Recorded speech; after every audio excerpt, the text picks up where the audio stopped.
يا أيها الذين آمنوا اتقوا الله حق تقاته ولا تموتن إلا وأنتم مسلمون واعتصموا بحبل الله جميعا ولا تفرقوا واذكروا نعمة الله عليكم إذ كنتم أعداء فألف بين قلوبكم فأصبحتم بنعمته إخوانا وكنتم على شفا حفرة من النار فأنقذكم منها كذلك يبين الله لكم آياته لعلكم تهتدون صدق اللہ العظیم۔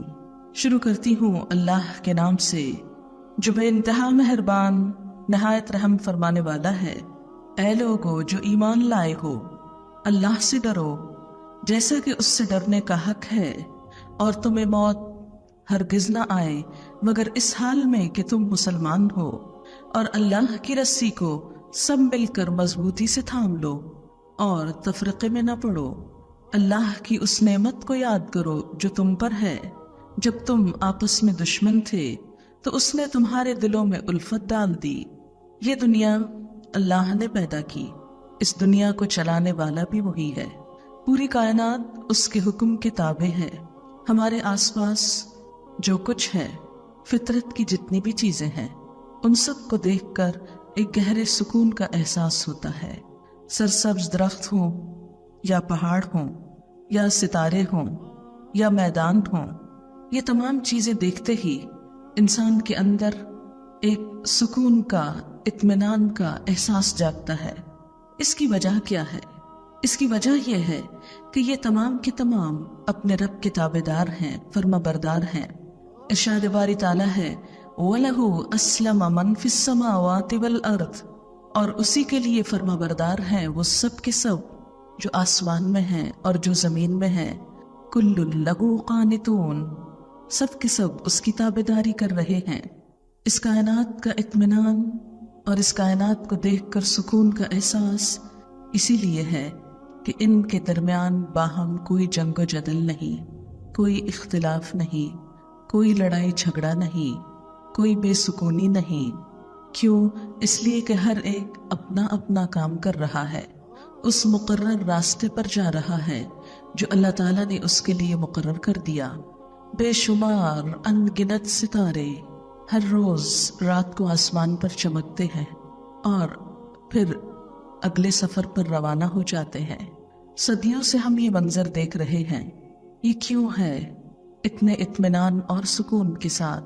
کیونکہ یہ اللہ کی تابعداری کر رہے ہیں۔ درخت اس کے حکم سے اپنی جگہ پر جمے کھڑے ہیں، اس لیے درختوں کا ایک جھنڈ بھی ہو، جنگل بھی ہو، باہم ایک دوسرے میں الجھے ہوئے بھی ہوں تو بھی پرسکون ہوتے ہیں اور سکون کا احساس بھی دیتے ہیں۔ اس لیے کہ ان کے درمیان کوئی نفرت نہیں پائی جاتی، کوئی کھینچا تانی نہیں، ایک دوسرے کی حق تلفی نہیں۔ لیکن کیا بات ہے کہ وہ انسان جس کے لیے یہ سب کچھ بنا اور جسے عقل اور شعور دیا گیا، اس کی زندگی میں نہ سکون ہے نہ اطمینان ہے۔ اس کی بنیادی وجہ دو ہیں۔ ایک تو یہ کہ اللہ کی اطاعت نہیں، اللہ کی فرما برداری نہیں، اس لیے کہ سکون اور اطمینان اللہ کی اطاعت میں ہے، اس کی نافرمانی میں نہیں۔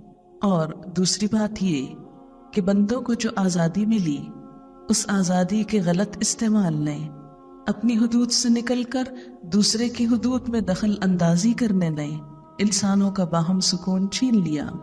اسلام ایک مکمل دین ہے، اس میں انسان پر دو ذمہ داریاں ڈالی گئی ہیں، ایک طرف اللہ کی عبادت اور دوسری طرف بندوں کی خدمت۔ ایک کا نام حقوق اللہ ہے اور دوسرے کا نام حقوق العباد ہے، بندوں کا حق۔ عموماً جب ہم دین کی بات کرتے ہیں، اسلام کی بات کرتے ہیں، تو ہمارے ذہن میں محض نماز، روزہ، قرآن پڑھنا، ذکر کرنا، صدقہ وغیرہ کرنا، بس یہی چند چیزیں آتی ہیں۔ انسانوں کی خدمت، انسانوں کی مدد، انسانوں کے دکھ بانٹنا اور ان کے دکھوں میں کام آنا، عموماً اس کی طرف سے غفلت برتی جاتی ہے اور اسے عبادت نہیں سمجھا جاتا۔ حالانکہ ایک حدیث قدسی میں آتا ہے کہ قیامت کے دن اللہ رب العزت اپنے بندے سے کہیں گے کہ اے میرے بندے، میں بھوکا تھا، تو نے مجھے کھانا نہیں کھلایا، میں پیاسا تھا، تو نے مجھے پانی نہیں پلایا، میں بے لباس تھا، تو نے مجھے کپڑا نہیں پہنایا، میں بیمار تھا، تو نے میری عیادت نہیں کی۔ تو انسان حیران ہوگا کہ اللہ، تو سب کو دینے والا تھا، میں تجھے کیسے دے سکتا تھا؟ صحت تیرے ہاتھ میں ہے، میں تیری عیادت کیسے کرتا؟ تو اللہ تعالیٰ فرمائیں گے کہ میرا فلاں بندہ بھوکا تھا، اگر تو اس کو کھلاتا تو مجھے اس کے پاس پاتا۔ میرا فلاں بندہ پیاسا تھا، اگر تو اس کو پلاتا تو مجھے وہاں پاتا۔ فلاں بیمار تھا، اگر تو اس کا خیال رکھتا تو مجھے وہاں پاتا۔ اللہ تعالیٰ صرف نماز ہی میں نہیں، بندوں کی خدمت میں بھی ملتے ہیں۔ بندوں کی خدمت اور بندوں کے حقوق کا لحاظ بھی ایسے ہی عبادت ہے، اگر اس کے پیچھے نیت اللہ کی رضا ہو، یہ سب کچھ اللہ کی خاطر ہو، کسی پر احسان جتانا نہ ہو۔ کیونکہ عام طور پر جب بندے بندوں کے کام بھی آتے ہیں، ان کی مدد بھی کرتے ہیں، تو ان پر احسان جتاتے ہیں اور ان سے صلہ چاہتے ہیں، اور اگر انسان اپنی کمزوریوں کی وجہ سے اس کا صلہ نہ دے سکے تو مزید مدد سے ہاتھ روک دیتے ہیں۔ عموماً ہماری خوش اخلاقی، ہماری مدد، ہماری بھلائی اور ہماری کوشش اس جگہ پر ہوتی ہے جہاں کسی صلے کی توقع ہوتی ہے، اور وہاں بڑی بڑی نیکیوں سے ہاتھ دھو جاتے ہیں جہاں کسی صلے کی توقع نہیں ہوتی۔ تو آج حقوق العباد کے بارے میں چند ذمہ داریوں کا اپنے آپ کو بھی اور آپ سب کو بھی یاد دہانی کرانا چاہوں گی۔ ایک حدیث میں آتا ہے کہ بندہ اگر اللہ کے حق میں کوئی کمی کر دیتا ہے تو اللہ تعالیٰ اسے اپنی رحمت سے معاف بھی کر سکتے ہیں، لیکن اگر وہ بندوں کے حق میں کوئی کمی کرتا ہے تو جب تک بندے معاف نہ کریں اللہ تعالیٰ بھی معاف نہیں کریں گے۔ اس لیے بندوں کا حق ادا کرنا نہ صرف یہ کہ ہمارا فرض ہے بلکہ ہماری نجات کا بھی ذریعہ ہے۔ اس کے بارے میں ہم دیکھتے ہیں حضرت عبداللہ بن عمرو ابن العاص اپنا واقعہ بیان کرتے ہیں کہ میں کثرت سے نفلی روزے رکھتا اور نفلی نمازیں پڑھتا تھا۔ جب آن حضور صلی اللہ علیہ وسلم کو اس کی اطلاع ہوئی تو آپ نے فرمایا تو ایسا نہ کر، روزہ رکھ اور افطار بھی کر، یعنی کبھی کبھی روزے رکھا کرو، ہمیشہ نہیں۔ رات کو کھڑا بھی ہو اور سو بھی، کیونکہ تیرے بدن کا تجھ پر حق ہے۔ فَإِنَّ لِجَسَدِكَ عَلَيْكَ حَقٌّ وَإِنَّ لِعَيْنِكَ عَلَيْكَ حَقٌّ وَإِنَّ لِزَوْجِكَ عَلَيْكَ حَقٌّ وَإِنَّ لِزَوْرِكَ عَلَيْكَ حَقٌّ إِنْ يَحْسِبَكَ أَن تَصُومَ كُلَّ شَهْرٍ 3 أَيَّامٍ فَإِنَّ لَكَ بِكُلِّ حَسَنَةٍ 10 أَمْثَالِهَا۔ فرمایا تیرے بدن کا بھی تجھ پر حق ہے، یعنی حقوق العباد میں سب سے پہلا حق خود انسان کے اپنے جسم کا ہے کہ اس کو عبادت میں بھی بس اتنا تھکانا چاہیے جتنا یہ بدن برداشت کر سکے۔ ایسا نہ ہو کہ انسان بیمار پڑ جائے اور فرائض سے بھی جاتا رہے۔ بسا اوقات نفلی روزوں یا نمازوں کی کثرت انسان کو فرض روزے اور فرض نماز سے بھی غافل کر دیتی ہے۔ بہت سے لوگ رات کو تہجد اٹھ کر پڑھتے ہیں لیکن فجر کی نماز کے وقت سوئے رہتے ہیں۔ تو کوئی بھی ایسی نفلی عبادت کی کثرت جس سے فرائض میں خلل پڑے وہ فائدہ مند نہیں جب تک کہ فرض ادا نہ ہو۔ نفل کی قبولیت فرض کی ادائیگی کے ساتھ ہے۔ پھر فرمایا تیری آنکھ کا بھی تجھ پر حق ہے، یعنی تجھ کو سونا بھی چاہیے، تیری بیوی کا بھی تجھ پر حق ہے، تیرے مہمان کا بھی تجھ پر حق ہے، اور تجھے ہر مہینے میں 3 روزے کافی ہیں، کیونکہ ہر نیکی کا بدلہ 10 گنا ملے گا، یعنی 3 کے 30 ہو جائیں گے۔ اگر تم ہر ماہ 3 بھی رکھ لو گے تو گویا پورے مہینے روزے سے رہے۔ نبی صلی اللہ علیہ وسلم نے فرمایا جس نے اپنے کسی بھائی پر کسی طرح کا ظلم کیا ہو، یعنی اس کی آبرو ریزی کی ہو، یعنی اس سے بدتمیزی کی ہو، بد اخلاقی کی ہو، یا اس کا مال چھین لیا ہو، تو آج اس سے اپنا ظلم معاف کروا لے، یعنی دنیا میں ہی معافی مانگ لے، اس سے پہلے کہ دینار اور درہم کچھ بھی پاس نہ ہوں گے۔ قیامت کے دن تو کچھ مال نہ ہوگا، اور معاف نہ کرایا تو قیامت کے دن اگر اس ظالم کے پاس نیک عمل ہوں گے تو اس کے ظلم کی مقدار سے وہ چھین لیے جائیں گے، اور نیکیاں نہ ہوں گی تو مظلوم کے گناہ اس پہ لاد دیے جائیں گے۔ یعنی قیامت کے دن ظلم کا بدلہ عمل کی شکل میں دینا ہوگا۔ کوئی بھی نیک عمل کرنا کتنا مشکل ہوتا ہے، مثلا نماز پڑھنا، اس میں انسان کو ایک مشقت ہوتی، لیکن نماز پڑھ کے اگر آپ گالی گلوچ کر رہے ہیں تو گویا آپ نے اپنی نماز پڑھ کے ان کو بانٹ دی جن کے ساتھ آپ برا کر رہے ہیں۔ ایک اور حدیث میں ہے، قیامت کے دن حقداروں کے حقوق ضرور ادا کیے جائیں گے، یہاں تک کہ بغیر سینگ کی بکری کا سینگ والی بکری سے بھی قصاص لیا جائے گا۔ یعنی انسان تو کیا، جانوروں کا بھی باہم بدلہ ہوگا، لیکن جانوروں کے لیے جنت دوزخ نہیں، وہاں باہم آمنے سامنے۔ اگر ایک نے سینگ مارا ہے دنیا میں ایک بکری کو اور وہ اس کا بدلہ دنیا میں نہیں لے سکی، تو قیامت کے دن ان سب جانوروں کو بھی پیدا کر کے بدلہ دلوا دیا جائے گا۔ اس کے بعد ان سب کو مٹی کر دیا جائے گا، جسے دیکھ کر انسان کہے گا یا لیتنی کنت ترابا، کاش میں بھی آج مٹی ہو جاتا اور میرے لیے آگے دوزخ کی سزا نہ ہوتی۔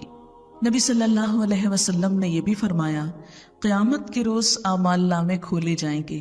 یہ ہم ہر روز اپنی کتاب لکھ رہے ہیں، ایک زندگی ایک کتاب کی طرح ہے، ہر گزرنے والے دن میں ایک صفحہ پلٹ دیا جاتا ہے، ایک طرف نیک باتیں لکھی جا رہی ہیں اور دوسری طرف غلط کاموں کا اندراج ہو رہا ہے، انٹری ہو رہی ہے۔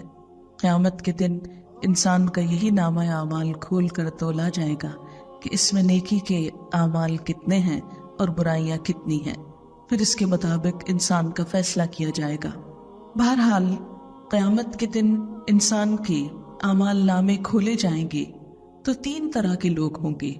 ایک وہ صحیفہ ہوگا کہ جو کچھ اس میں لکھا ہے خدا اسے ہرگز نہیں بخشے گا، اور وہ کیا ہے؟ خدا کے ساتھ کسی اور کو شریک ٹھہرانا، یعنی شرک ایسا گناہ ہے کہ جسے اللہ تعالیٰ معاف نہیں کریں گے۔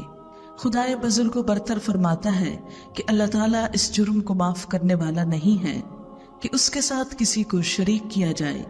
ایک اور صحیفہ وہ ہوگا جسے اللہ تعالیٰ یوں ہی نہیں چھوڑے گا، بلکہ صاف صاف حکم فرمائے گا، اور وہ بندوں کا باہم ایک دوسرے پہ ظلم کرنا ہے۔ اس کو بھی اللہ تعالیٰ خود نہیں معاف کریں گے جب تک کہ بندے ایک دوسرے کو معاف نہ کر دیں، حتیٰ کہ ایک دوسرے سے بدلہ لے لیا جائے گا۔ اور ایک صحیفہ وہ ہوگا جس کی اللہ تعالیٰ پرواہ نہ کریں گے، اور وہ بندوں کا خدا پر ظلم کرنا ہے، یعنی اللہ کے حقوق میں کمی کرنا ہے۔ تو یہ اللہ تعالیٰ جسے چاہے گا معاف کر دے گا اور جسے چاہے گا عذاب دے گا، جیسے قرآن پاک میں آتا ہے کہ یغفر لمن یشاء ویعذب من یشاء، جسے چاہے معاف کر دے اور جس کو چاہے عذاب دے۔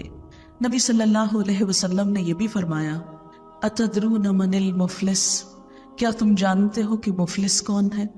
غریب شخص کون ہوتا ہے؟ صحابہ نے عرض کیا کہ ہم نے مفلس وہ شخص ہے جس کے پاس کچھ مال و دولت نہ ہو، روپیہ پیسہ نہ ہو۔ نبی صلی اللہ علیہ وسلم نے فرمایا، میری امت میں در حقیقت مفلس وہ ہے جو قیامت کی روز نیک اعمال، نماز، روزہ، زکوٰۃ وغیرہ لے کر حاضر ہوگا، یعنی بہت سی نیکیاں ہوں گی اس کے پاس، اور ایسی حالت میں حاضر ہوگا کہ کسی کو دنیا میں گالی دی ہوگی، کسی کو تہمت لگائی ہوگی، کسی کا مال ہضم کر لیا ہوگا، کسی کی خون ریزی کی ہوگی، کسی کو ناحق مارا پیٹا ہوگا۔ تو جس شخص کو مثلاً اس نے گالی دی ہوگی اسے اس کی نیکیاں دے دی جائیں گی، اور دوسرے کو جسے مارا پیٹا تھا باقی نیکیاں دے دی جائیں گی۔ پھر بھی ان مظالم کے ادا ہونے سے پہلے جو اس پر ہیں اگر نیکیاں ختم ہو گئیں تو ان مظلوموں کے گناہ اس کے بلے میں ڈال کر اس کو سزا دے دی جائے گی۔ یعنی کوئی انسان صرف نماز روزہ کر کے مطمئن نہ ہو جائے کہ اب میری تو بخشش ہو جائے گی، کیونکہ بسا اوقات انسان کو اپنی عبادت کا بھی بہت تکبر ہونے لگتا ہے کہ میں نیک ہوں اور میں تو بخشایا ہوں، اس لیے میں جس کے ساتھ جو چاہوں کروں۔ اسی لیے بعض اوقات آپ نے دیکھا ہوگا کہ لوگوں کے اندر متضاد رویے پائے جاتے ہیں، ایک طرف اتنی نماز پڑھتے ہیں کہ ان کی پیشانی پر نشان پڑ جاتے ہیں، اور دوسری طرف کیا حال ہوتا ہے کہ ہر ایک پہ تنقید کر رہے ہیں، ہر ایک پہ تبصرے کر رہے ہیں، اور ایسے میں شیطان خوب بہکاتا ہے کہ دیکھو تم خود تو کتنے اچھے ہو، اور فلاں نماز نہیں پڑھتا، اور فلاں کی داڑھی نہیں ہے، اور فلاں جو ہے وہ ایسے غلط کام کر رہا ہے۔ اور یہ عموماً اس وقت زیادہ شیطان شے دیتا ہے جب انسان کو خود کچھ نیکی کی توفیق حاصل ہو رہی ہو۔ تو اس لیے اس بات میں بہت احتیاط کی ضرورت ہے کہ کبھی بھی نیکی کا تکبر نہ ہونے پائے، کبھی بھی اچھائی کا زوم نہ ہو، اور کبھی بھی کوئی نیکی انسان کے اندر یہ احساس نہ پیدا کرے کہ وہ دوسروں پر تبصرے شروع کر دے۔ اسی طرح بسا اوقات جو لوگ خود نماز نہیں پڑھتے لیکن خدمت خلق کا کچھ کام کرتے ہیں، وہ نمازیوں کو برا بھلا کہنا شروع کر دیتے ہیں کہ بہت دیکھے ہیں نماز پڑھنے والے، ایک طرف نماز پڑھتے ہیں، دوسری طرف رشوت لیتے ہیں، کہیں نماز پڑھتے ہیں اور دوسری طرف یتیموں کا حق مار جاتے ہیں۔ تو دونوں ہی چیزیں اپنی اپنی جگہ پر اہم ہیں، نماز اپنی جگہ پر اور بندوں کی خدمت اور ان کے حقوق کی ادائیگی اپنی جگہ پر۔ کسی ایک کے ادا کرنے سے دوسرا ختم نہیں ہو جاتا، اور کسی ایک کے کرنے سے دوسرے کی معافی نہیں ہو جاتی۔ اسی طرح خیانت کے بارے میں خاص طور پر حکم ہے۔ قرآن پاک میں آتا ہے وَمَن يَغْلُلْ يَأْتِ بِمَا غَلَّ يَوْمَ الْقِيَامَةِ ثُمَّ تُوَفَّى كُلُّ نَفْسٍ بِمَا كَسَبَتْ وَهُمْ لَا يُظْلَمُونَ۔ جو شخص خیانت کرے گا وہ خیانت کی ہوئی چیز قیامت کے دن لے کر آئے گا، یعنی کسی کے مال میں سے، کسی کے وقت میں سے، کسی ذمہ داری میں سے جو اس نے خیانت کی ہوگی، وہ قیامت کے دن اس کو پوری کر کے دینا ہوگی۔ پھر ہر شخص کو اس کے اعمال کا پورا پورا بدلہ دے دیا جائے گا، ذرا برابر حق تلفی نہ کی جائے گی۔ حضرت ابو ہریرہ سے روایت ہے کہ رسول اللہ صلی اللہ علیہ وسلم ایک روز واعظ کے لیے کھڑے ہوئے تو اس واعظ میں خیانت اور چوری کا خصوصیت سے ذکر کیا اور اس کا گناہ اور اس کی بہت مذمت بیان کی۔ فرمایا میں تم کو قیامت کے دن اس حال میں ہرگز نہ پاؤں کہ تم میں کوئی اپنی گردن پر اونٹ لادے ہوئے آ رہا ہو، وہ بل بلا رہا ہو، یعنی غنیمت وغیرہ کے مال سے اونٹ کی خیانت کی ہوگی، چرا لیا ہوگا، تو اس اونٹ کو اپنی گردن پر اٹھائے ہوئے میرے سامنے سفارش کے لیے آئے گا، یا رسول اللہ صلی اللہ علیہ وسلم میری مدد کیجئے۔ تو اس وقت میں اس کو صاف جواب دے دوں گا میں تیرے لیے کسی چیز کا مالک نہیں ہوں اور نہ میں تیری مدد کر سکتا ہوں۔ دنیا میں میں نے یہ بات تم کو بتا دی تھی، تمہیں پہنچا دی تھی کہ جو چوری کرے گا وہ اسی چیز کو لے کر خدا کے سامنے حاضر ہوگا اور میں اس کی حمایت نہ کروں گا، اور میں ہرگز نہ پاؤں تم میں سے کسی کو کہ وہ قیامت کے دن گردن پہ گھوڑا لیے ہوئے آئے اور گھوڑا ہنہنا کر آوازیں دے رہا ہو اور لوگوں کو پتہ چل جائے کہ یہ چوری کا گھوڑا ہے، وہ میرے پاس آئے اور کہے یا رسول اللہ صلی اللہ علیہ وسلم میری مدد کیجئے۔ میں کہوں گا میں تمہاری کچھ مدد نہیں کر سکتا، میں تو تجھ کو حکم پہنچا چکا۔ دنیا میں عام طور پر جیسے جو لوگ مثلا دیہاتوں وغیرہ میں رہتے ہیں تو آپ نے دیکھا ہوگا کہ جانور چوری ہو جاتے ہیں، بعض اوقات مرغیاں چوری ہو جاتی، بعض اوقات پیٹس چوری ہو جاتے ہیں۔ تو ان کے بارے میں بھی فرمایا کہ اگر کوئی کسی کی چیز، اور خاص طور پر مال غنیمت کون سا مال ہوتا ہے جو جہاد کے بعد جمع ہوتا ہے اور حکومت کی ملکیت ہوتا ہے۔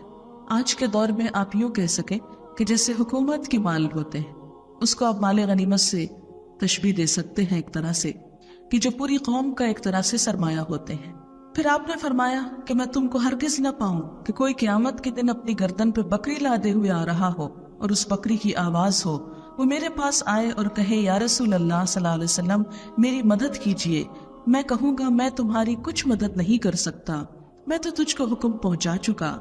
پھر فرمایا میں تم میں سے کسی کو ہرگز اس حال میں نہ پاؤں کہ قیامت کے دن کسی غلام کو لادے ہوئے آئے کہ یا رسول اللہ صلی اللہ علیہ وسلم میری مدد کیجئے۔ میں کہوں گا میں کچھ نہیں کر سکتا، میں تو تمہیں دنیا میں بتا آیا تھا۔ پھر فرمایا میں ہرگز نہ پاؤں کہ تم میں سے کسی کو اس حال میں کہ قیامت کے دن اپنی گردن پر کپڑا لادے ہوئے آئے، یعنی دنیا میں اس نے غنیمت کے مال میں کپڑے کی خیانت کی تھی، وہ چوری کر لیا تھا، یعنی بغیر حق کے غیروں کے کپڑے پہنے تھے، وہ کپڑے ہلتے اور حرکت کرتے ہوں گے، وہ کہے گا یا رسول اللہ صلی اللہ علیہ وسلم میری مدد کیجئے۔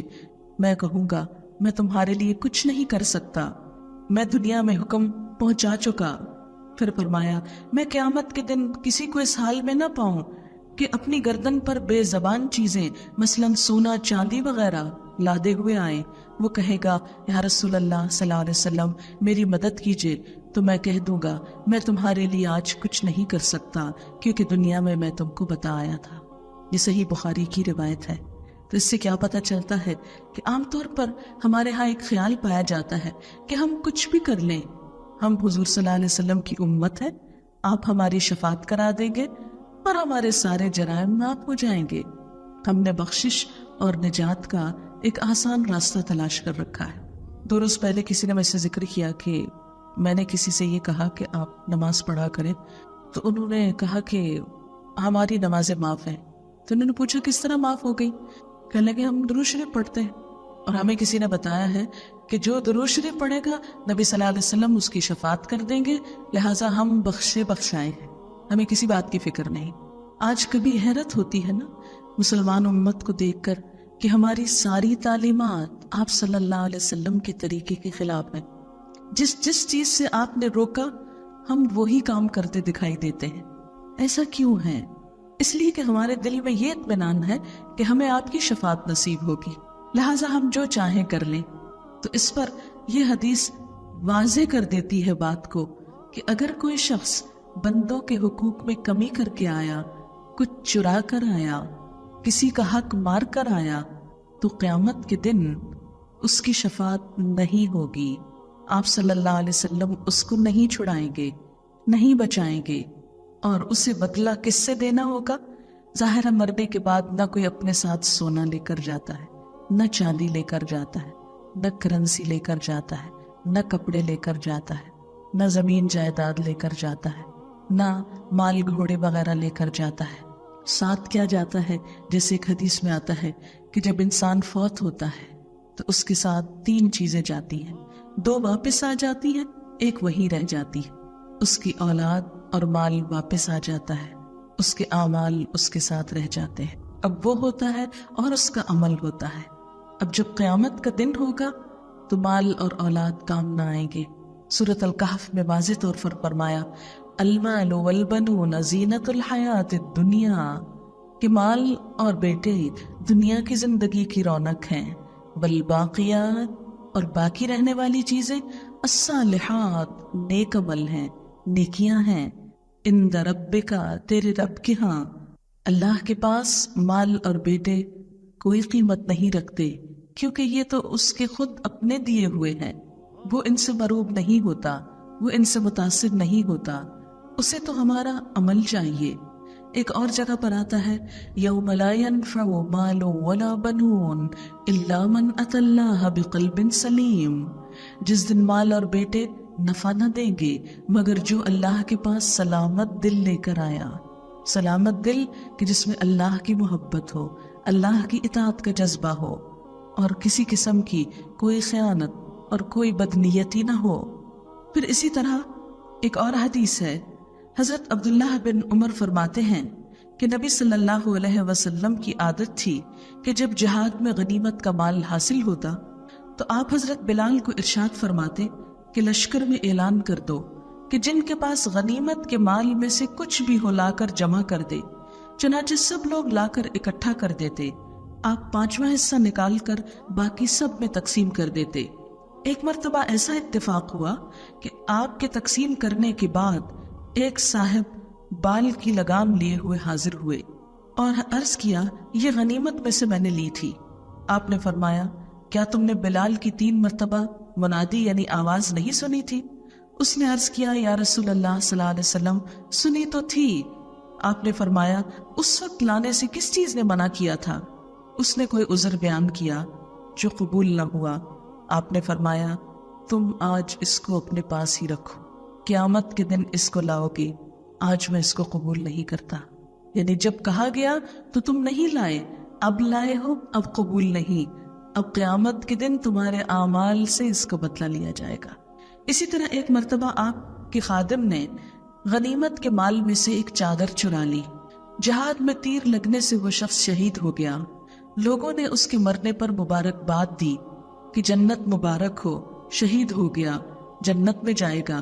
نبی صلی اللہ علیہ وسلم نے فرمایا ہرگز نہیں، خدا کی قسم جس چادر کو خیبر کی جنگ میں اس نے چرایا تھا، اس حال میں کہ وہ تقسیم نہیں ہوئی تھی، وہ چادر اس غلام پر دوزخ کی آگ بھڑکا رہی ہے۔ شہادت تک کا اجر اور ثواب ضائع ہو جاتا ہے اگر انسان لوگوں کے مشترک مال میں سے حصہ تقسیم ہونے سے پہلے ہی خود نکال لے۔ مثلاً آپ دیکھیں کہ اگر کسی خاندان میں کسی کی ڈیتھ ہو گئی ہے، اس شخص کا مال ہے، اب وہ مال بہت سارے لوگوں کا حق ہے، کئی لوگوں کا اس میں حصہ ہے، لیکن اگر کسی ایک شخص کی کسٹڈی میں ہے اور وہ دوسروں کو خبر ہی نہ ہونے دے اور سارے کا سارا خود رکھ لے، تو اس کا معاملہ بھی ایسا ہی معاملہ ہے، کیونکہ اس میں حقوق العباد کی حق تلفی ہوئی ہے، دوسروں کا حق مارا گیا ہے۔ قرآن پاک میں یتیموں کا مال کھانے والوں کے لیے بھی یہی کہا گیا کہ وہ لوگ جو یتیموں کا مال کھاتے ہیں انما یأکلون فی بطونہم نارا، وہ اپنے پیٹ میں آگ بھر رہے ہیں۔ یتیم بچے، چھوٹے بچے جن کے والدین فوت ہو جائیں، ان کو تو خبر نہیں ہوتی کہ انہوں نے کیا چھوڑا، کیا مکان چھوڑا، زمین چھوڑی، زیور چھوڑا، کپڑا چھوڑا، کیا چھوڑا اور کیا نہیں چھوڑا، کہ اتنے میں دوسرے رشتہ دار آئیں اور اپنی اپنی مرضی کی چیزیں اٹھا کر چلتے بنے۔ تو یہ دراصل کیا ہوا؟ یتیم کا مال کھانا ہوا۔ اور قرآن پاک میں واضح الفاظ میں فرمایا گیا ہے کہ ایسے لوگ اپنے پیٹ میں آگ بھر رہے ہیں۔ کھانے سے مراد ضروری نہیں ہوتی کہ وہ اس کو باقاعدہ کھانے کی طرح کھایا جائے، کھانے سے مراد یہ ہے کہ وہ بغیر بتائے چرا لیا جائے۔ اسی طرح ایک اور صحابی روایت کرتے ہیں کہ رسول اللہ صلی اللہ علیہ وسلم نے فرمایا، 4 قسم کے دوزخی ایسے ہیں کہ جو دیگر دوزخیوں کو بھی اذیت دیں گے، یعنی ان کی سزا اتنی سخت ہوگی کہ ان کی وجہ سے دوسرے بھی مصیبت میں پڑ جائیں گے، حالانکہ یہ خود اپنی نافرمانیوں کی وجہ سے گرفتار ہوں گے۔ یہ 4 قسم کے دوزخی ہیں جو کھولتے پیپ کے تالاب اور جہنم کے درمیان دوڑتے بھاگتے ہوئے چلائیں گے اور آہو ہلاکت بربادی کی صدائیں لگائیں گے، جس سے دوسرے دوزخیوں کو تکلیف پہنچے گی۔ اتنی دلدوز چیخیں ہوگی کہ دوسرے بھی آپس میں کہیں گے ان کمبختوں کو کیا ہوا کہ ہم تو اپنی تکلیف میں ہیں لیکن اس کے باوجود یہ اور ہم کو تکلیف دے رہے ہیں، یہ کیسے لوگ ہیں جنہیں یہ سزا دی جا رہی ہے؟ آپ نے فرمایا ان 4 میں سے ایک شخص ایسا ہوگا جس پر آگ کے انگارے کی صندوق معلق ہوگی، دوسرا وہ ہے جو دوزخ میں اپنی انتڑیاں گھسیٹتا پھرے گا، تیسرا وہ ہے جس کے منہ سے خون اور پیپ بہہ رہا ہوگا، چوتھا وہ ہے جو انسان کا گوشت کھا رہا ہوگا۔ صندوق والے کے بارے میں کہا جائے گا کہ اس کمبخت نے کون سا کام کیا تھا جس کے بدلے اسے یہ سزا ملی؟ جواب ملے گا یہ جب مرا تھا اس وقت اس کی گردن پر لوگوں کا مال تھا، یعنی لوگوں کے حق مار کر اس نے مال جمع کر رکھا تھا اور ان کی حق تلفی کی تھی، غصب کیا، خیانت کی، انسانی حقوق کو ادا نہیں کرتا تھا، یہ اس کا جرم ہوگا۔ نمبر 2، انتڑیاں گھسیٹنے والے کے بارے میں کہا جائے گا کہ یہ پیشاب سے نہیں بچتا تھا، اس کی پرواہ نہ کرتا تھا کہ جسم پہ کہاں کہاں لگ جاتا ہے، یعنی نجاست سے نہیں بچتا تھا۔ بعض اوقات چھینٹے پاؤں پہ پڑ گئے، جوتوں پہ پڑ گئے، کپڑوں پہ پڑ گئے اور اسی حالت میں نماز پڑھ لی تو وہ نجاست اور ناپاکی۔ طہارت کو آدھا ایمان کہا گیا، جب تک انسان پاک نہیں ہوتا اس کی نماز قبول نہیں، اس کی عبادات قبول نہیں، اور ویسے بھی گندگی کئی بیماریوں کو جنم دیتی ہے، دوسروں کے لیے بھی اذیت کا سبب بنتی ہے۔ اس لیے بچوں کو بچپن سے ہی واش روم میں اپنے آپ کو صاف کرنے کی پوری ٹریننگ دینی چاہیے، کیونکہ ایک دفعہ اگر عادت ہو جائے گندا رہنے کی تو وہ ساری زندگی ساتھ چلتی ہے۔ اس لیے جب نجاست میں انسان رہا تو عبادت قبول نہیں ہوئی، جب عبادت قبول نہیں ہوئی تو سزا کا مستحق ہوا۔ جس کے منہ سے خون اور پیپ جاری ہے وہ لوگوں کی بری باتوں کو سن کر ان سے لذت حاصل کرتا تھا، یعنی لوگوں کی چھپی ہوئی بری باتیں، غلط باتیں سن کر ان میں بہت انٹرسٹ لیتا تھا۔ اور گوشت کھانے والا چغل خور اور غیبت کرنے والا، یعنی بیک بائٹنگ کرنا، جہاں 2 لوگ بیٹھے ہیں وہ تیسرے کو ڈسکس کرنا شروع کر دیں۔ آج کل ہمارے ہاں یہ چیز بہت عام ہو گئی ہے، بہن بھائی ہو، رشتہ دار ہو، دوست ہو، کوئی مل جائے، ہمیشہ جس کسی سے شکایت ہے فوراً اس کے بارے میں کچھ نہ کچھ کھول کے بیٹھ گیا، کبھی اخبار کی خبروں پہ تبصرہ کرنا شروع کر دیا، کبھی کسی کی بیٹی پہ، کسی کی بہن پہ، کسی کی بیوی پہ، ہر وقت برے معنوں میں برے الفاظ میں تبصرے چل رہے ہوتے ہیں، یہ عمل انتہائی مکروہ ہے۔ قرآن پاک میں بھی غیبت کرنے والے، بیک بائٹنگ کرنے والے کے بارے میں آتا ہے اَيُحِبُّ أَحَدَكُمْ أَن يَأْكُلَ لَحْمَ أَخِيهِ مَيْتًا فَكَرِهْتُمُوهُ، کیا تم میں سے کوئی شخص یہ پسند کرے گا کہ مردہ بھائی کا گوشت کھائے؟ تم اسے ناپسند کرو گے۔ لہٰذا یہ بھی حقوق العباد میں حق تلفی ہے، یعنی کسی کا حق مارنا صرف اس کا مال چرانا نہیں ہے، اس کی عزت پہ ہاتھ ڈالنا بھی ہے۔ کسی کے خلاف باتیں بنا کر اور جھوٹی باتیں گھڑ کے یا بعض اوقات الزام تراشی کر کے یا چغل خوری کر کے دوسروں کے تعلقات خراب کرنا، لگائی بجائی کرنا، ادھر کی بات ادھر، ادھر کی ادھر، کچھ سچ کچھ جھوٹ ملا کر لوگوں کے تعلقات میں بگاڑ پیدا کرنا، یہ سب کچھ اسی زمرے میں آتا ہے۔ اور آپ دیکھیں کہ بسا اوقات گھر اجڑ جاتے ہیں، لوگوں کی زندگی اذیت میں ہو جاتی ہے ایسی حرکتوں کی وجہ سے، گھر ٹوٹ جاتے ہیں۔ ہمارے معاشرے میں ساس بہو کے جتنے بھی جھگڑے ان میں عموماً یہی چیز کار فرما ہوتی کہ بہو جب شوہر کے پاس بیٹھی ہے تو ساس کی برائیاں کر رہی ہے، ساس کو تنہائی میں موقع مل گیا تو بہو کے خلاف باتیں کر رہی، ایک دوسرے کے خلاف کان بھرے چلے جا رہے ہیں، جس کی وجہ سے بدگمانیاں پیدا ہوتی، تعلقات میں خرابی، اور پھر لڑائی جھگڑا، اور یہاں تک نوبت بعض اوقات پہنچ جاتی ہے کہ ایک دوسرے کی شکل دیکھنا بھی گوارا نہیں ہوتی۔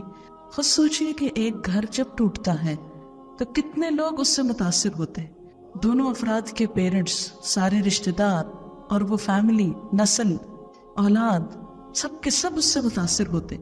ایک شخص کی لگائی بجھائی پورے گھر کو آگ لگا دیتی، پورے خاندان کو جلا کے رکھ دیتی۔ اس لیے ایسے لوگ قیامت کے دن سخت ترین سزا پائیں گے۔ پھر اسی طرح ہمسایوں اور پڑوسیوں کے حقوق کا بھی خیال رکھنا چاہیے۔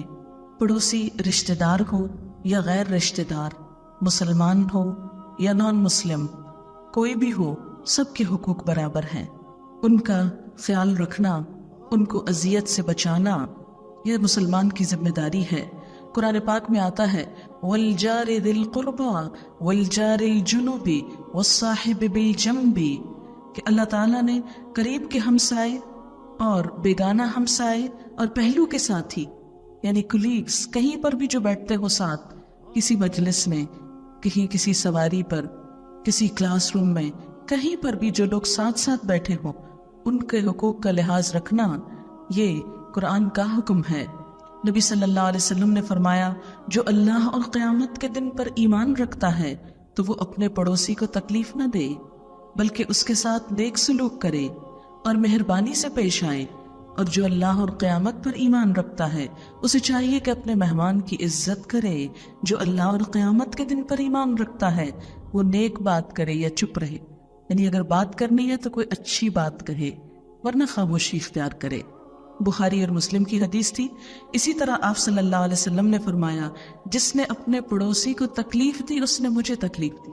یہ کتنی بڑی بات ہے کہ جس نے پڑوسی کو ستایا اس نے نبی صلی اللہ علیہ وسلم کو ستایا۔ اچھا، پڑوسی کو ستانا کیا ہوتا ہے؟ لاؤڈلی میوزک بجانا کہ وہ دوسرے سو نہ سکے، مستقل شور برپا کیے رکھنا، اسی طرح گندگی پھینک دینا، یا کسی بھی طریقے سے مثلاً اپنی عمارت کو اس طرح تعمیر کرنا کہ ان کی ہوا رک جائے، یا ان کے سایہ ختم ہو جائے، یا ان کی دیوار پر ایسا استعمال کریے، اپنے گھر میں کوئی ایسی کھدائی کر لینا کہ ان کی بنیادوں میں پانی چلا جائے، یعنی کوئی بھی چیز جو ہمسائے کو اذیت دینے والی ہو، ان سب چیزوں سے بچنا ضروری ہے۔ آپ نے فرمایا جس نے پڑوسی کو تکلیف دی اس نے مجھے تکلیف دی، جس نے مجھے تکلیف دی اس نے خدا کو تکلیف دی، اور جس نے پڑوسی سے لڑائی کی اس نے مجھ سے لڑائی کی، جس نے مجھ سے لڑائی کی اس نے خدا سے لڑائی کی۔ اور آپ دیکھیں کہ ہمارے ہاں عموماً جہالت کی وجہ سے کس قدر پڑوس، جہاں لوگوں کے گھر قریب قریب ہوتے ہیں خصوصاً، یا اوپر نیچے ہوتے ہیں، بسا اوقات کتنا بگاڑ ہوتا ہے۔ اسی طرح آپ صلی اللہ علیہ وسلم نے فرمایا وہ بندہ جنت میں داخل نہیں ہوگا جس کا پڑوسی اس کی تکلیفوں سے محفوظ نہیں ہوگا، یعنی پڑوسی اس کے لیے رکاوٹ بن جائے گا جس کے ساتھ وہ اچھا سلوک نہ کرتا ہو۔ نبی صلی اللہ علیہ وسلم کے پاس آ کر بتایا گیا کہ فلاں عورت زیادہ نماز پڑھتی ہے، صدقہ خیرات کرتی ہے، روزے رکھتی ہے، لیکن اپنے ہمسائے کو زبان سے تکلیف دیتی ہے۔ آپ نے فرمایا وہ جہنم میں جائے گی۔ نماز روزہ بھی قبول نہیں اگر زبان سے دوسروں کو اذیت دیے چلے جانا۔ بعض اوقات کیا ہوتا ہے کہ کچھ لوگ فارغ ہوتے ہیں، ان کا کچھ کام نہیں ہوتا، وہ جا سڑک پر بیٹھتے ہیں یا یہ کہ دروازوں میں بیٹھ جاتے ہیں اور ہر گزرنے والے کے اوپر تبصرے کرتے ہیں، باتیں بناتے ہیں، بعض اوقات راستہ روک کے بیٹھ جاتے ہیں، تو یہ تمام چیزیں اذیت دینے میں آ جاتی ہیں۔ نبی صلی اللہ علیہ وسلم نے حضرت جبریل علیہ السلام سے روایت کیا ہے کہ حضرت جبریل نے مجھ کو اتنی زیادہ پڑوسی کے بارے میں تلقین کی کہ میں سمجھا کہ ان کو وراثت میں بھی شریک کر دیا جائے گا، یعنی وراثت کا بھی حصہ دے دیا جائے گا۔ آپ نے فرمایا کہ اللہ کے نزدیک ساتھیوں میں سے وہ افضل ہے جو اپنے ساتھی کے لیے بہتر ہو، یعنی کوئی بھی کمپینین شپ، دوست ہو، ہسبینڈ وائف ہو، بہن بھائی ہو، کلیگز ہو، فرمایا کہ سب سے اچھا وہ جو اپنے ساتھ رہنے والے کے لیے اچھا ہو۔ اسی لیے آپ نے فرمایا کہ تم میں سب سے اچھا اخلاق اس کا ہے جو اپنی بیوی کے لیے اخلاق میں اچھا ہے۔ خیرکم خیرکم لأہلہ وأنا خیرکم لأہلی، سب سے اچھا وہ ہے جو اپنے گھر والوں کے لیے اچھا ہے، اور انسان کے بہترین اخلاق کا اندازہ اس کی گواہی گھر والے ہی دے سکتے، کیونکہ باہر تو آپ پریٹینڈ کر سکتے ہیں، مصنوعی مسکراہٹ مسکرا سکتے ہیں، لیکن گھر میں آپ یہ نہیں کر سکتے۔ اسی لیے بہت سے لوگوں کو دیکھا گیا کہ باہر بہت اچھے ہوں گے، گھر پلٹتے ہی ان کا موڈ آف ہو جائے گا، کسی سے سیدھے منہ بات نہیں کریں گے، کبھی شاؤٹ کریں گے، بسا اوقات باہر کے بھی سارے غیظ غضب غصے گھر والوں پہ آ کے نکالیں گے، تو یہ چیز ناپسندیدہ ہے، ایک مومن کا اخلاق نہیں۔ فرمایا اللہ کے نزدیک ساتھیوں میں وہ افضل ہے جو اپنے ساتھی کے لیے بہتر ہو، پڑوسیوں میں سے وہ بہتر ہے جو پڑوسی کے لیے بہتر ہو۔ آپ نے فرمایا قیامت کے دن سب سے پہلے خدا کے سامنے دو پڑوسی پیش ہوں گے جنہوں نے ایک دوسرے کا حق ادا نہ کیا ہوگا، یعنی ان کا مقدمہ آئے گا۔ اسی طرح آپ نے فرمایا جو اپنے دروازے کو بند رکھتا ہو تاکہ اس کا پڑوسی اور اس کے بال بچے اس کے گھر میں نہ آنے پائیں تو وہ مومن نہیں، یعنی اگر کوئی شخص پڑوسیوں پہ اپنے گھر کے دروازے بند کر کے رکھے کہ یہ اندر نہ آ سکے تو یہ بھی ایمان کے خلاف ہے کہ ان کو برداشت نہ کرنا، یعنی مل جل کر رہنا زیادہ پسندیدہ ہے بنسبت اس کے کہ اپنے ہی من میں انسان رہے۔ اسی طرح یتیموں کا حق ہے، آپ صلی اللہ علیہ وسلم نے فرمایا میں اور یتیم کی پرورش کا ذمہ دار دونوں جنت میں اس طرح ساتھ رہیں گے جیسے یہ دو انگلیاں، یعنی شہادت والی اور درمیان والی، اور دونوں کے درمیان تھوڑا سا فاصلہ تھا، یعنی قریب قریب ہوں گے۔ پھر اسی طرح آپ نے فرمایا جو کسی مسلمان یتیم بچے کو اپنے ساتھ کھلائے پلائے گا اس کو یقیناً اللہ تعالیٰ جنت میں داخل کرے گا، سوائے اس صورت کے کہ وہ کوئی ایسا گناہ کرے جو معافی نہ ہو سکے، جیسے شرک وغیرہ۔ آپ صلی اللہ علیہ وسلم نے فرمایا اللہ کے نزدیک سب گھروں سے پیارا وہ گھر ہے جس میں یتیم کی عزت اور آؤ بھگت کی جائے۔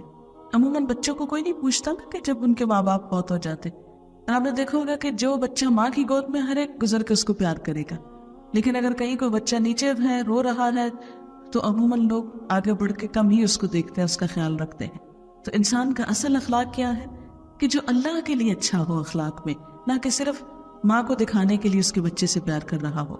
آپ صلی اللہ علیہ وسلم نے یہ بھی فرمایا جو اللہ کے لیے کسی یتیم کے سر پر شفقت کا ہاتھ پھیرے گا تو اس ہاتھ کے نیچے جتنے بال گزریں گے ہر بال کے بدلے میں نیکی ملے گی، یعنی شفقت اور محبت کے ساتھ اس کے جسم کو چھونا، پیار کرنا تاکہ اس کو ایک پروٹیکشن کا احساس ہو، یہ انسان کی نیکیوں میں اضافے کا سبب ہوتا ہے۔ ایک شخص نے نبی صلی اللہ علیہ وسلم سے دل کی سختی کی شکایت کی کہ میرا دل بڑا سخت ہے۔ آپ نے فرمایا یتیم کے سر پہ ہاتھ پھیرا کرو، دل نرم ہو جائے گا، مسکین کو کھانا کھلایا کرو، اس سے تمہارے دلوں میں نرمی ہو جائے گی۔ اسی طرح آپ نے فرمایا اس ذات پاک کی قسم جس نے مجھے حق کے ساتھ دنیا میں بھیجا، قیامت کے دن اللہ تعالیٰ اس شخص کو عذاب نہ دے گا جو یتیم پر رحم کرے اور نرمی سے بات کرے، نرمی سے گفتگو کرے۔ عموماً ہم چھوٹی سی بات پہ برہم ہو جاتے ہیں، ایک دم شاؤٹ کرنے لگتے ہیں، ایک دم غصے میں آ جاتے ہیں، یا بات کرنے کا سٹائل ہی یہ ہوتا ہے کہ ہر وقت دوسروں پہ چڑھائی۔ تو نرم گفتگو اللہ تعالیٰ کو پسند ہے، اور ایسی گفتگو والا اللہ تعالیٰ قیامت کے دن اس کو عذاب نہ دے گا۔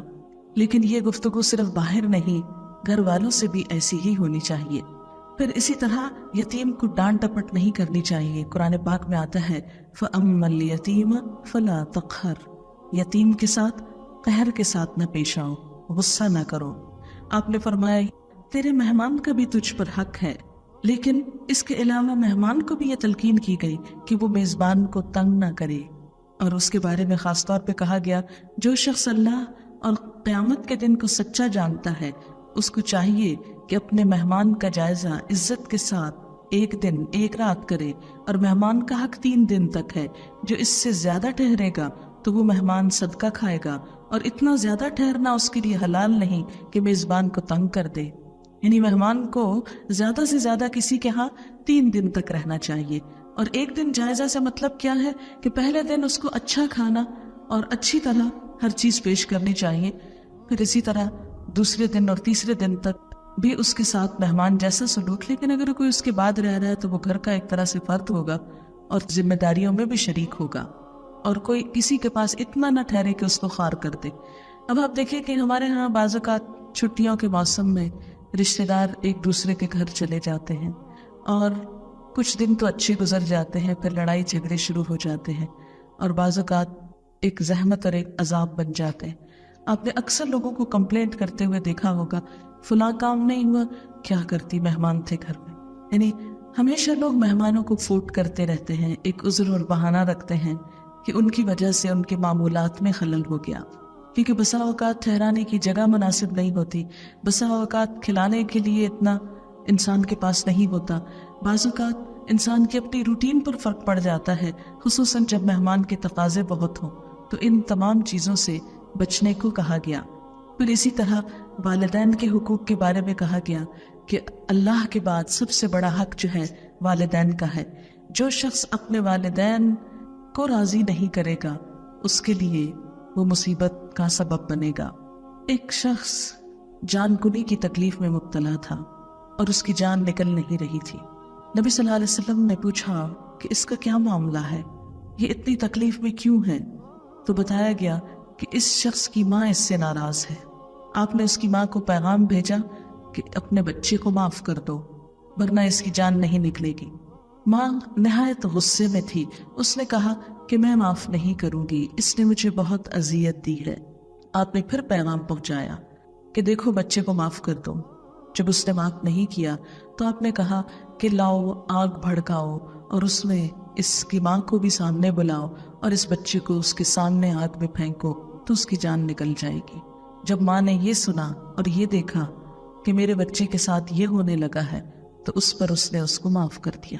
ایک حدیث میں آتا ہے کہ تمہارے والد ہی تمہاری جنت اور دوزخ ہے۔ ایک شخص آتا ہے اور پوچھتا ہے کہ میں سب سے زیادہ میرے حسن سلوک کا مستحق کون ہے؟ آپ نے فرمایا تمہاری ماں۔ وہ پھر پوچھتا ہے، فرمایا تمہاری ماں۔ وہ پھر پوچھتا ہے، فرمایا تمہاری ماں۔